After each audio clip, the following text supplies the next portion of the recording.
Hello bachon, let's read this question, and the question says that for what value of k the HCF of x square plus x plus 5k minus 1 and x square minus 6x plus 3k plus 11 is x minus 2.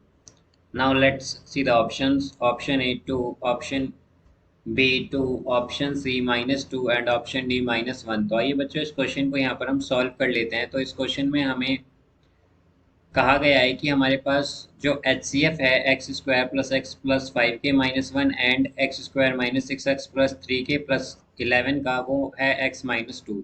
तो हमें k की value बतानी है। तो यहाँ पर हम की कॉन्सेप्ट यूज करेंगे की concept that according to factor theorem,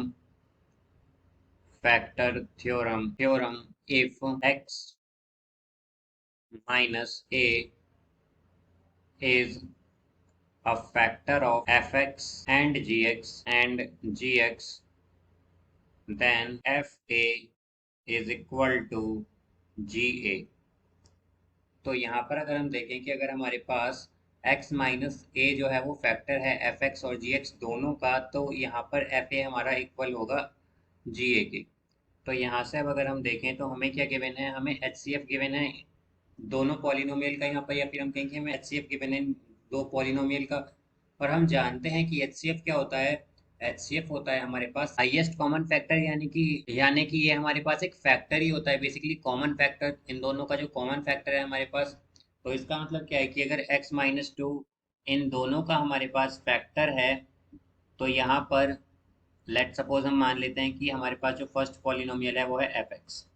तो ये होगा x square plus x plus 5k minus 1, एक तो हमारे पास ये है यहाँ पर, और एक है दूसरा है हमारे पास पॉलिनोमियल यहाँ पर जी एक्स मान लेते हैं उसे हम, और ये है हमारे पास एक्स स्क्वायर माइनस 6x के प्लस 11। तो यहाँ से हम क्या कह सकते हैं कि अगर x माइनस 2 हमारे पास इन दोनों ही पॉलिनोमियल का फैक्टर है, बिकॉज ये इनका एच सी एफ है तो इनका फैक्टर भी होगा ये। तो यहाँ से हम क्या कहेंगे कि हमारे पास एफ एट टू जो है वो इक्वल होगा जी एट टू के। तो यहाँ से हम अगर देखें तो एफ एट टू क्या आएगा हमारे पास, एफ एट टू होगा एक्स, जहाँ जहाँ हमारे पास एक्स है वहाँ वहाँ हम टू रख देंगे, तो ये होगा टू स्क्वायर क्या होता है 4 प्लस ये आएगा 2 प्लस 5k माइनस 1। तो ये क्या आएगा हमारे पास, ये हो जाएगा यहाँ से F two is equal to 2 plus 4 क्या होगा 6 और माइनस 1, तो ये आएगा 5। तो क्या आएगा 5k प्लस 5। अब अगर हम G2 देखें तो G2 क्या होगा हमारे पास, ये होगा x की जगह हम 2 रखेंगे तो 2 स्क्वायर क्या होगा 4 माइनस 6 इंटू 2 ये होगा 12 एंड प्लस 3k प्लस 11। तो यहाँ पर ये क्या होगा हमारे पास -12 और प्लस 11 क्या होगा -1 और प्लस 4 है, तो ये 3 आएगा हमारे पास। तो यहाँ से हमारे पास G2 आएगा, G2 is equal to 3k plus 3।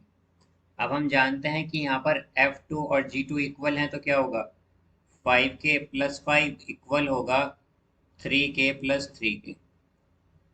तो यहाँ से क्या हो जाएगा हमारे पास, अगर हम देखें तो 5k माइनस 3k क्या होगा 2k, और 3 माइनस 5 क्या होगा हमारे पास -2। तो k क्या आ जाएगा हमारे पास, k आएगा यहाँ से -1। तो k की वैल्यू हो जाएगी -1। So the correct answer is option D -1. I hope you understood it well. Best of luck. Thank you.